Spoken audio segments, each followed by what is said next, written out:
when we're looking at the word Adelphoi, and when we look at both Matthew, Mark, and John here, they come to the conclusion that Jesus didn't have biological brothers and sisters, necessarily born of Mary.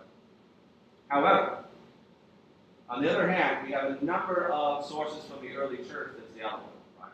So a good example of this would be like the Gospel of James, which is a 2nd century apocryphal gospel written about 150. So it has this whole sort of worked out story of Jesus' youth, and it includes the detail that Mary became a temple virgin, and so she was a virgin her whole life. Is the theory within this. And there are a number of pious ancient sources from this period that claim and tell us that Mary was perpetually a virgin. Now, we can't find that in the text of Scripture. Right? That's not a detail given to us. It's not John's primary concern. John is not writing the gospel about Mary. Right? He doesn't use her name. This gospel is about who? Jesus. It's about God the Son coming to earth. It's about God revealing himself in Jesus. So his primary concern is not this detail. So however we go in that regard, and I think there are perfectly reasonable, good, pious people who fall on both sides of this argument, whether or not Mary is perpetually a virgin, or whether or not she had biological children from Joseph. I mean, the argument that is made in the Gospel of James, again, a non-canonical gospel, right? A gospel that is not put into the canon of Scripture. The argument that's made there is that, for instance, you may have heard this before, that Joseph was an old man. The first place you really see that is in the 2nd century document. Right? It doesn't say that in any of the Gospels. So where is it? But that is a very old tradition. So we handle it with care, and we recognize that people can hold on to that. It's not the end of the world. Now, what I can't do is sort of distinctive of being named. Right? I can't tell you have to believe that Mary was perpetually virgin, because I can't prove it from Scripture. Right? That's our argument. Right? We can't make it a dogmatic belief. Right? And that wasn't a dogmatic belief, even within Western Catholicism until very late. Right? Really, this is a dogmatic belief until far, far, far away from this antique period. So again, I think we should be very careful with how we deal with this issue.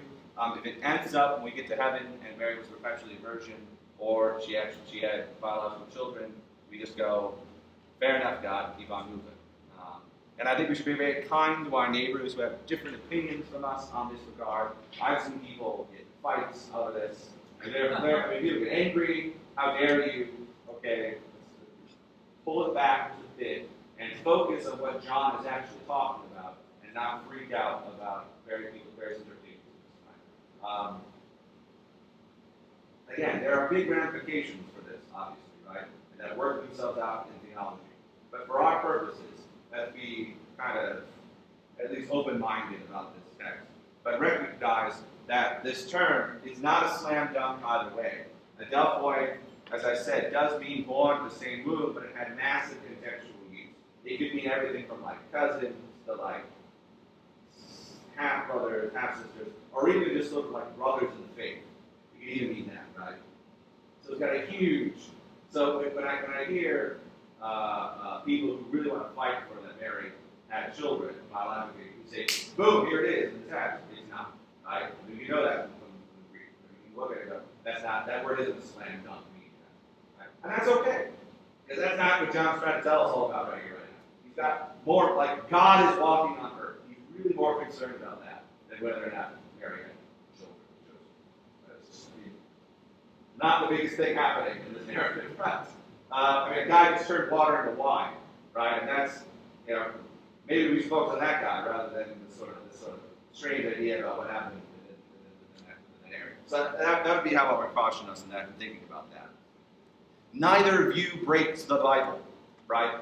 Neither one of these ideas it's just not that crucial. All right. And I love it. It's interesting that John gives us little details like how long they stayed places, right? I like that. It kind of gives us a sense of John's along for the ride, right? John's an eyewitness to all this, right? Not you, sorry, no, John the Evangelist. There are a lot of Johns in this parish and in the Bible. It's very confusing. Yeah, it is. Right now there are two Johns. There's a lot of Johns, right? Yeah, I'm there. Well, I'll try to make it easy by John the Evangelist. Actually, it's confusing in the first chapter of John. in the first chapter of John, it's really confusing because you have John the Baptist and John the Evangelist. And so you start using John a lot, and you kind of model that. People are getting color shirts too. Well, the two Richards are color coordinated. Yeah, what Richard and John are color coordinated. All right. So let's look at verse 13. The Passover of the Jews was at hand on the Pascha, and Jesus went up to Jerusalem. John gives us these interesting Jewish details sometimes because he assumes that, remember, he's writing this gospel pretty late in the game. He's writing this, probably in the 90s, right? Not 1990s, not very exciting. He's writing in the first 90s, right? 80, 90. So he's writing this way after we have the Gospels of Mark, Matthew, and Luke, right? This is a ways after this. So he recognizes that some of the people in his audience will not be Jews, right? And so he has to explain some of these things about what this is, like what is the Passover. Because he's expecting this to be a book that's read not just by former Jews, but by contemporary Christians. It's important to remember that John was a teacher, right? John was a bishop in Ephesus, so he's used to telling the story over and over and over again. All right. I also love that, and one last thing, is that John is really chronologically precise. So he tells us all the different Passovers when they happen. And that's actually how we get the idea of how long Jesus' ministry is. You often hear people say Jesus had a 3-year ministry. How do we know that? Because it isn't like day one. It's because you have the cycle of the 3 Passovers. Right? Particularly in John's Gospel, these are really, really clear. Because there's such a huge theme in this Passover. So the first one's here. Anyone know what the third one? You probably know what the third one is. That's a pretty easy one. That's the hard one. Second one. Anyone know what the second one is? Second Passover. This is the tough one. Feeding of the. Right. That's the second Passover. When he feeds the great multitude, right? Yes, there's a number of feedings. He poured out 5,000 but that's the second Passover, which is also fascinating to consider. When he gives things, breaks bread, and distributes to other people. A lot of neat stuff going on there. That's a whole different Bible study. Anyway. All right. Verse 14. In the temple, he found those who were selling oxen and sheep and pigeons, and the money changers sitting there. So where would this have been happening in the temple? Remember, when we think about the temple, you don't want to think about it as kind of just sort of like just a big open space, right? So when you go into our church, right, everyone can see the altar, everyone can see every part of it, right? You're kind of open into it. That's a big innovation of Christianity, right? Before then, you had the Holy of Holies at the pier, which was separated from the people by a veil. And then you had various courts in which people could pass into. The outermost court was the court of the Gentiles. And you couldn't enter from there into the rest of the worship. Right? This is actually pretty similar in a lot of ways, even at the beginning of Christian worship, where you would separate the non-baptized, non-catechized people from everybody else. And then after the sermon, you kick them out. They couldn't even stay for the Eucharist. Right? It wasn't until later on that people were allowed to at least stay in the room. But oftentimes at the beginning, they were sort of forced out. It wasn't until then you could come in. And that's a holdover, very interestingly, from this sort of period. The idea, though, is once you're in Christ, once you've been baptized, once you're part of that fellowship, then you're allowed in. I've always been fascinated to see the modern church try that. Like, excuse me, are you not baptized? You got to get that. What's interesting, I was reading a book about evangelism and various things. And this is often the case that happens when people go to like a mosque, for instance, not dressed correctly. Get out. You can't come in. Or, for instance, a Buddhist temple. You're not dressed right, but you got to get back There's a sense in which the space is holy and set apart, and it matters how you present yourself in there. That's actually something we probably not want to completely jettison at all. It's a very important idea about what the importance of the thing that's happening. But in the court of the Gentiles, that's where sort of all this is happening. People are basically sort of, travelers are coming from far away, and they're going to the temple to make their sacrifices. What do I mean by making sacrifices in the temple? The birds and the other things that they have to slaughter to get their sins. Right. If you ever find your way to the book of Leviticus, right? Leviticus is the book of the priests, right? Remember that the tribe of Levi was the tribe of the priests. And so you have in there the complex system by which sin could be expiated, sin could be gotten rid of through the use of animals. Right? And basically, there are various offerings, peace offerings, sin offerings, olive grain offerings, wine offerings, that you would offer at the temple, and that would be the way in which you could try to make yourself right with God. Right? So that's why all these animals are here. So, what's interesting though is the word that John uses. There are a number of different words for temple. But the word John uses here is etro, which is basically the word for the entire structure. And there's a sense here in which the temple, and we still kind of have this idea when we talk about like the White House. Like you can say the White House and kind of mean the president. There's a sense in which the temple as a building, as a structure, was like God's house. It was the space in which God and man could meet in the Holy of Holies. And you could offer sacrifices there, and within that temple space, you could be in contact with God. Right? So the temple itself has that sense to it. There's a sense in which if you dishonored the temple, you were dishonoring God, right? The same way as if you walked in the White House and started tearing up the drapes or something, right? There's a sense in which people would understand that you were disrespecting the president, right? Or you went to anyone's house and started just messing it up. People would understand you were disrespecting the person, not just the property. Same idea with this temple. Right? The way people treated the physical building, it's like it was an alive thing, right? Really personified thing. Which explains somewhat Jesus' reaction to what's going to come through here. Verse 15. And making a whip of cords, he drove them all out of the temple with the sheep and oxen, and he poured out the coins of the money changers, and overturned their tables. So this idea of made a whip, he didn't come with a whip, but seeing this situation of this money changing and this commerce within the temple itself, he fashions this whip and just starts whipping people all over the place and throwing tables over and starting a war in this room, right? Disturbing the peace. Why does he do this? Like we've already started to think about it. Like, okay, the temple of God has been somehow injured by this practice. Right? What all is going on here?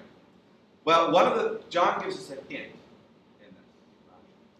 Right? He talks about, again, in this verse, about the sheep and the oxen. Right? Why does he keep repeating these animals? Couldn't he just say animals in there, all that? Couldn't he just not even leave the animals out? Like, he's whipping people. Isn't that the most important thing? Right? Well, it's because what's going on in the temple, right? There are sacrifices being made to get rid of sin, to expiate sin. Now we have Jesus going to the temple, into the temple itself, and forcing out the animals. Right? He's replacing them with himself. Already. If we recognize that the entire sacrificial system, every bit, the whole reason that there are just thousands of animals sacrificed in the Old Covenant, that all of it is designed to point us towards Jesus. If we recognize that it would make sense that Jesus would come in and replace that system. He's in there driving it out. Notice John is very careful here. He doesn't talk about it being, as you see in the Synoptic Gospels, a den of thieves, right? It's not the fact that they're thieving is the reason they get kicked out here. John's focus is on, because there are multiple ways that this is not. Absolutely, these guys are thieves. That's the bad thing that's happening here. But John wants us to focus, by focusing on the animals on Passover, that Jesus is getting rid of the old system. Just like we saw last week with him getting rid of the ceremonial washing, because the celebration is near. Now, very next scene, he's in the temple forcing out the ability to sacrifice. Right? It's a really fascinating thing happening. I mean, there's so much going on. So he's, by attacking the corrupt system, because it is corrupt, right? By attacking the corrupt system in here, right? He's showing that it's no longer active, right? He's destroying it. There's in a sense in which he's implicitly attacking the failed system itself, right? Because the sacrificial system of the Old Testament worked. Well, how do we know it didn't work? Because then Jesus wouldn't need to come down. You're darn right. If the sacrificial system of the Old Testament worked, you don't need a cross. Right? God doesn't need to come down and give himself for our sins. He doesn't have to become the sacrificial animal. Right? If the temple system was working, great. But we hear over and over and over again in the Old Testament, in the Psalms, in the prophets, that the ceremonial system isn't working. That the prayers of the people are not honest, penitent, contrite hearts, directed toward God. These are people who have turned this into an economic system, right? I sin, Voltaire is supposed to have said this, but it sounds like something Voltaire would say, so we'll say it. But he said, I like to sin, God likes to forgive. It's a match made in heaven. Right? He's turned the system of God's forgiveness into an economic system, right? Where I sin, I go to God, He washes me off, and sends me out, everything's good. Yeah. That's the thing that's happening here, right? We go in, okay, I've sinned, you make a sacrifice and go out. Or it's, oftentimes these sacrifices for sins for things that you didn't know you've done, right? Well, just in case you did sin, you can sacrifice. Bigger the sin, bigger the animal. But you can understand how this would kind of work, right? But the idea that the system had become an economic system, where just like I go to a restaurant and I expect to be served the food I want, and that makes me feel good, and that's the transaction. The idea was here: you went, you go to the temple. Again, this is how it became corrupt. This isn't God's intention. But you could go to the temple and you would become a satisfied customer. Right? You would go there, you could sacrifice, you could eat so much sacrifice, a number of sacrifices, and then go away happy. Right? That's not what the system is designed. And that's why God has to come. That's why Jesus has to come and abolish the system. But he doesn't just abolish it with a whip. He abolishes it by climbing the cross. Right? And that's what's coming. The whip is just the beginning. Right? He's also, what is he doing here? This is, again, a prophetic sign act. This is like, for instance, when in the Old Testament, like Jeremiah would walk around in stocks in the city to show the people that soon they would be without any captivity again. They would just walk through the city, not leaving the city. The idea was, oh, soon. Why not like break the stocks and get mad at them? I guess he built new stocks. You can't stop it, right? You can't stop it. But yeah, that's the image here. So what is Jesus doing? He goes in. Destroying the temple. And later on, we'll see in this passage, he talks about this temple will be destroyed, and in 3 days I will raise it again. Two temples are about to be destroyed. Two temples are about to be destroyed. One of them is going to rise. Jesus is the temple. He's a human body in which God dwells. Just as the temple was a human vessel in which God dwells. Right? And so what's going to happen is the Romans are going to destroy this temple. The Romans are going to destroy another temple. Only one of them is going to get better. Is there a temple in Jerusalem? No. sure is. Only one of these temples is going to rise. And it's that one. Right? That's you gotta wrap our heads around that and understand what's going on here. It's not just Jesus had a bad day and wants to just beat up folks. Right? Like if Jesus wanted to destroy these people, he would just destroy them. Yeah. He's God. The Like, ground would open up and you can go Old Testament on it, right? I mean, this is, snakes would fly out. Like, bad stuff would happen, right? Yeah. I say Old Testament, but we see in the Acts of the Apostles the Holy Spirit do it. Right? And that's not just Old Testament God. And also, if you don't like Old Testament God, you're going to hate when Jesus returns to purge the world of evil at the end of time. Right? When Joshua 2 starts. Joshua part 2 begins. Right? Remember, Jesus' name is Joshua. So he's transferred into the Latin. But Joshua part 2 is happening at the end of time. We're cleansing not just the Holy Land, but the earth of evil. Right? You're either on that team or you're not. Right? That team is not going to lose. no shades of gray. Yeah, no shade. Great. You're either on. Yeah, you're either on that team or you're not. So. There's no team here. Yeah. Wait, there is a team here. There actually is a team. Well, yeah. Well, Jacob's on the right team. Let's put it that way. I knew it. Anyway, that's a big thing we get here, right? You can't just think of this as being Jesus having a bad day and whipping butt. I mean, this is a prophetic sign act of what he's doing. Okay, verse 16. Two more verses, then we're done. And he told those who sold the pigeons, again, more animals, come on. Take these things away. Do not make my Father's house a house of trade. Again, this is a commentary on Christ's judgment of the corrupted sacrificial system. It's not an economic system. It's not a system of trade, right? This is a system of obedience. This is a system of falling on your knees and asking for forgiveness and repentance, right? But they had turned it into an economic system. And worst of all, where had they done it? They did it in the court of the Gentiles. The one space that's evangelistic in the whole temple.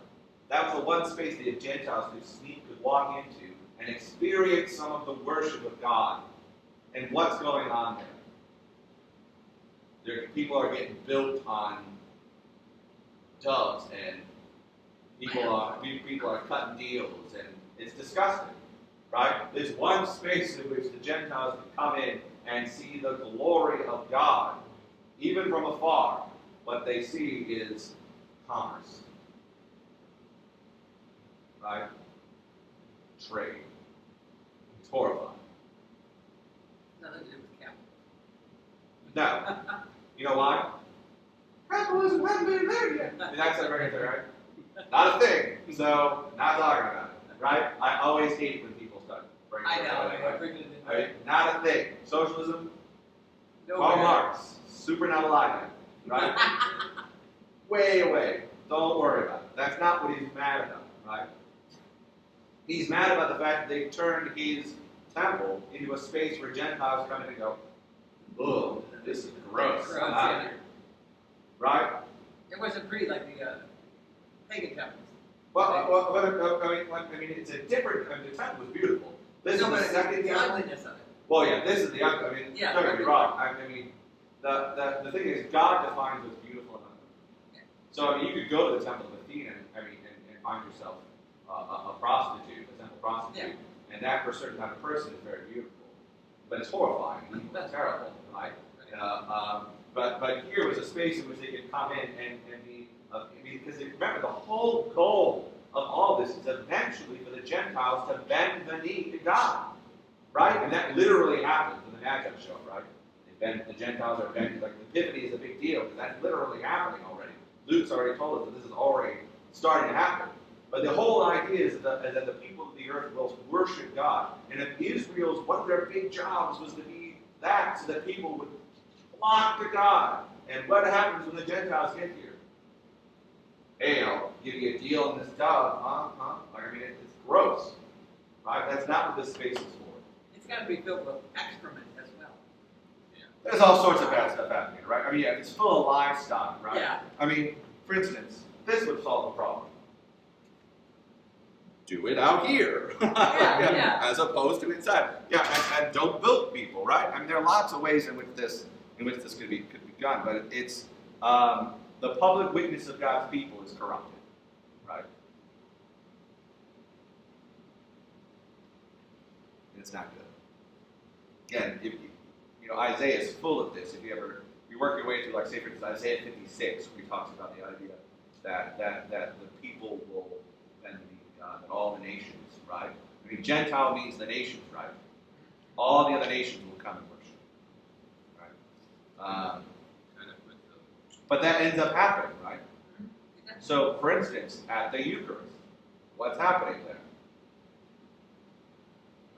The nations are coming to feast with the Lord, right? That's literally, the church is doing that. That's its job. That's why it's particularly egregious when the church does stuff like this. When the church becomes a space in which people come and go, oh God, this is just like the world. What's different about this? Right? That's the scary moment there when we recognize how many churches operate that way, right? When Creflo Dollar buys another jet and says Jesus wants you to buy me a G5, that's this. And how does Jesus respond to that? With a whip. He actually won't be as kind to Mr. Dollar in the end. How do you be a greedy guy and have the name Dollar, right? Don't people see that coming? I don't even know. I don't know. Anyway. Dr. Smiley did the dentist. Yeah, I guess so, right? Yeah. Yeah, I can be a dentist. I mean, if your name's Smiley, you gotta become a dentist. If you're Dollar, you gotta become a grifter, I guess. I don't know. Anyway. So I'd roll the dollars out there that aren't grifters. Anyway.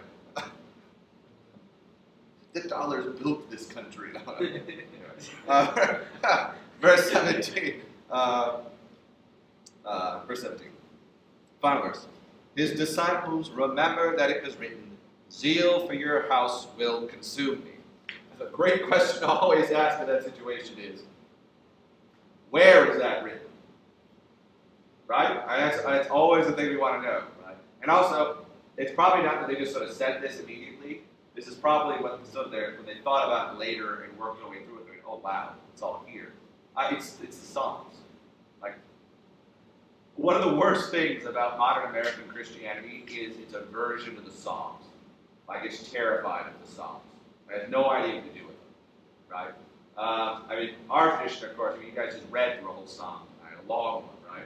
Our tradition, you're working through the Psalms all the time. Why? Because the church has understood that the Psalms are sort of like the Reader's Digest version of the whole Bible, right? The Psalm, I mean, the Psalms are an overview of everything, right? And it used to be that if you were going to be a clergyman in the ancient church, you had to memorize the Psalms. It was a thing you had to do. And so you had to sort of recite them all, 150 of them, which is amazing, right? This idea was to sort of just filled you with the Psalms, filled you with the Bible. But here, again, remember, the Jews, the reason we do this is because the Jews, including Jesus, would have constantly been reciting Psalms. That comes to us from them. Right? We say the Psalms because Jesus did. Right? And so here is where the disciples goes, holy smokes, that's the Psalm coming true. Right? Because remember, the Psalms work on multiple levels. There's that level of meaning for the original audience. And then there's the dialogue between the members of the Trinity within the Psalms themselves. Right? You ever notice it kind of switches who's talking to who about what?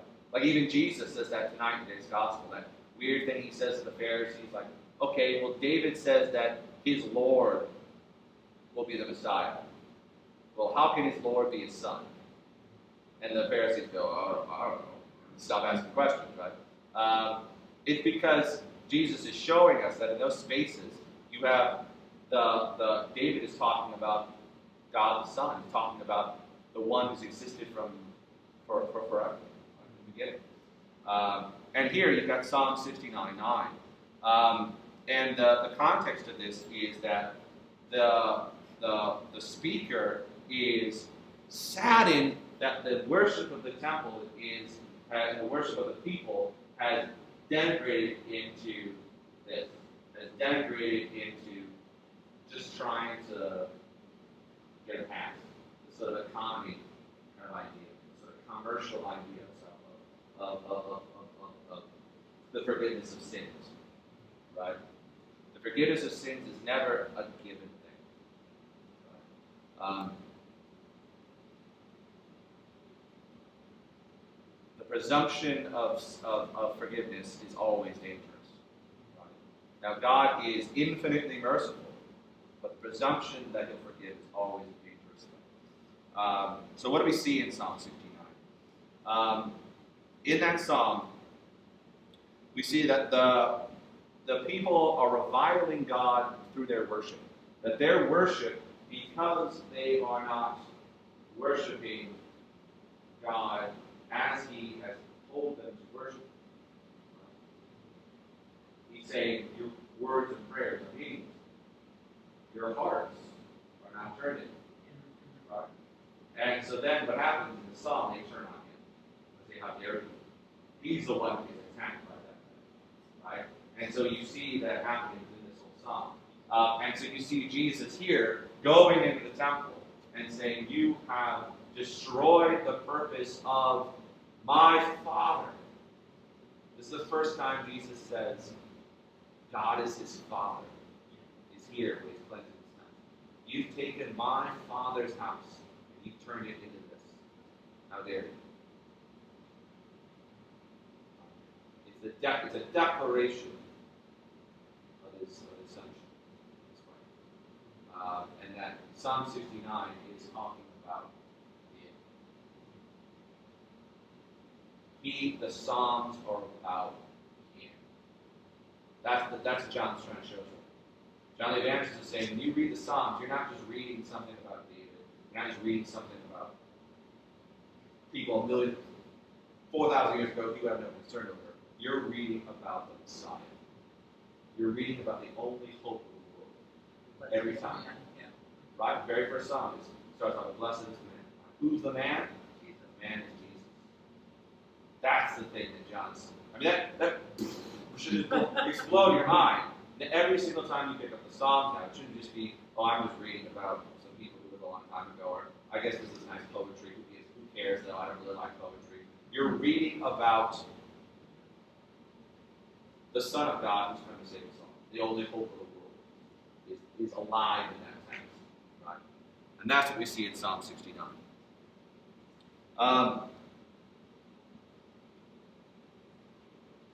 What's fascinating is what happens right after this. Next week, what we'll talk about is Jesus goes in here and he begins, after symbolically destroying the temple, chasing out the old form of ceremonial worship and bringing himself in as the offering. Right? What happens next? It's fascinating.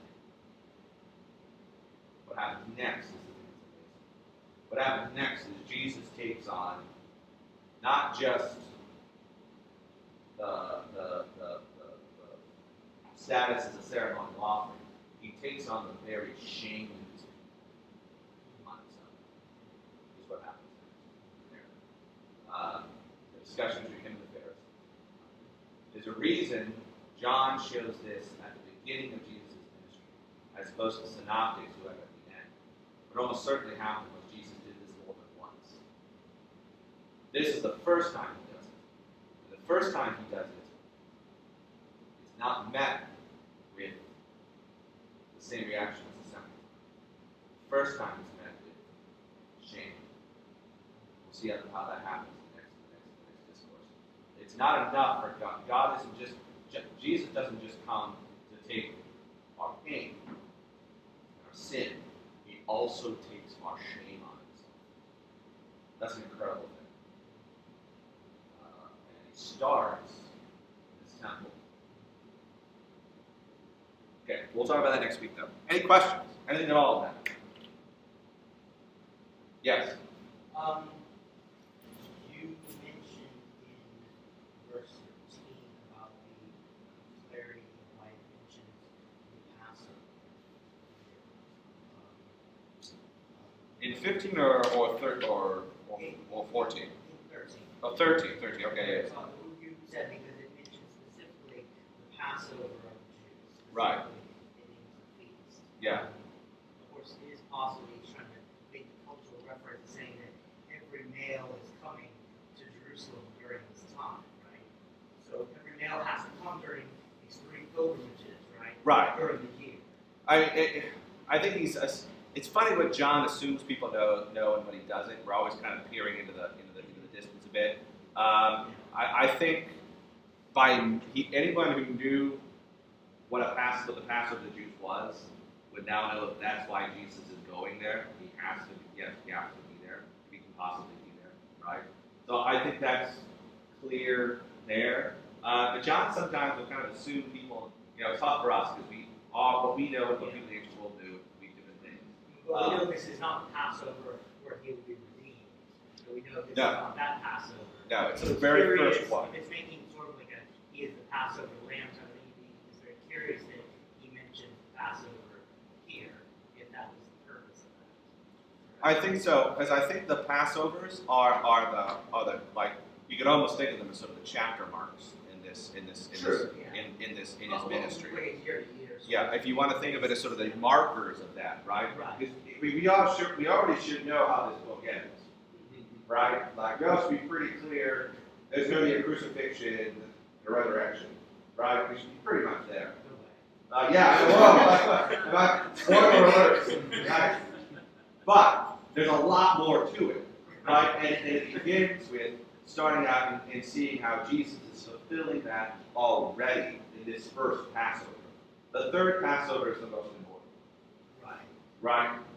Absolutely. Yeah.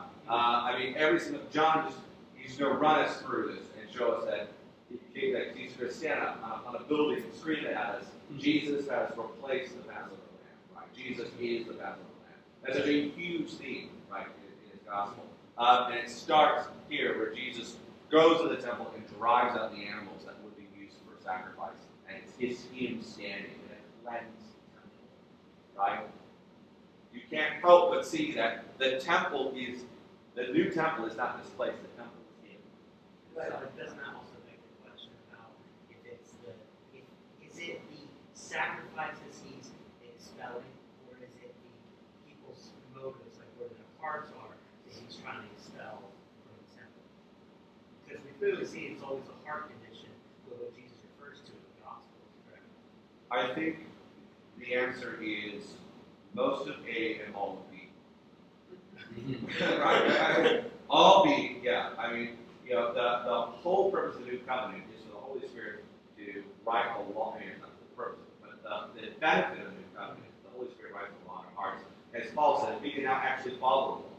Right? Before, it was an impossibility to perfectly follow the law. Now it is a possibility to follow the law. I totally get what you're saying. I just kind of also see it sort of like an Isaiah type of thing, like your incense is an abomination to me, sort of thing. It's like, I get you're doing the sacrifices, but you're doing the sacrifices on my pilgrimage days just to gain a profit from it, That's certainly not a good reason to do it. Right. And God is not fooled by this. Sure. But again, that's the huge difference between the worship of God, the living God, and the worship of idols, right? And that's Yeah. right? The idol, you give things to it and it does good things to you. Right? That's the way idol worship works. That's the way pagan worship works, right? I do X, God blesses me. That way. Yeah. That's not the way to worship the living God is. It never has been, it never will be. And it is dishonoring to the living God to operate in that way. The things that you can negotiate with God in that way is disgusting. The source of all being, like the Psalms, where it says, hey, if I want to eat cattle, I will eat cattle. Right? If I want to drink, I don't need your stuff. That's not the purpose of this. Right? And that's in the Psalms. It's a dialogue there of that idea. And that's a big thing. Our inclination as Jews and Christians, our inclination is to go back to that system, or to go to the pagan system. It is to turn Christianity into I do X, so God will do something for me. Which is not how any of this works. That works righteousness? Works righteousness is one way, right? But it is the dominant form of religion in our world. That's Hinduism, right? I do good things, I build up karma, and then I'm reincarnated as a better being than I was before. If I do bad things, I'm worse off. Yeah. Right? That's not Christianity. Yikes, at all. That's not how any of this works. God has already done more for us than we could ever possibly pay back for. He created you, and He saved you, if you're a Christian. So the idea that you can somehow like work a tab, like, God, I'm ready to pay, and He's like, whoa, I don't think you're ready to pay. Like, I helped two little ladies cross the street, and I didn't get drunk and beat my wife that one time. Now I'm good. Like, that's not how it is. That's impossible. That's not how it works. And thank God it isn't. Because how horrible would it be if we had it at that time? Right? You had to do 800 good things right now. That's horrible. Because you're not going to get that. Right? You should just say, if that's the way you think this works. And again, Paul, does everything to light his hair on fire, that it's not. But if you think that's the way this works, then you should stand there behind and terrified, waiting for the vengeance of God. Because you are not going to harm. Right? Yeah. But thankfully, that's our righteousness is not the same as Christ's righteousness. And then we respond to that gift through right? In thankfulness and love for what He's done for us. Not because we're terrified in a moment that, royalty pulled off from us, we're going to help her. Right? But that thing, most people aren't even on that level. Most people are on the level of, I would really like a Lamborghini. And so I'm going to go to church, or I'm going to do some good things. Then God will bless me with a Lamborghini. They're not even worried about it. They just think they're owed eternal life. They think they're owed heaven because they're American or whatever. They think they're owed it. I'm owed heaven because I'm awesome. But now I do extra good things, and I can land my speed bump on that key. Right? That's not how it works. Right? This is not how any of this works. I think God is. And if you think that's how it works, there are billion Hindus you can go join this, right? Actually, this is not even fair that they do. But it's ugly, it's bad, and it's everywhere. Right? Or God has definitely blessed me because of the things I have. Right? And He's on the good side of it. That you just got to run away from that as fast as you can. Because the data we actually have is that in an evil world, you're going to be persecuted. And the person God loved the most was on the cross. Right?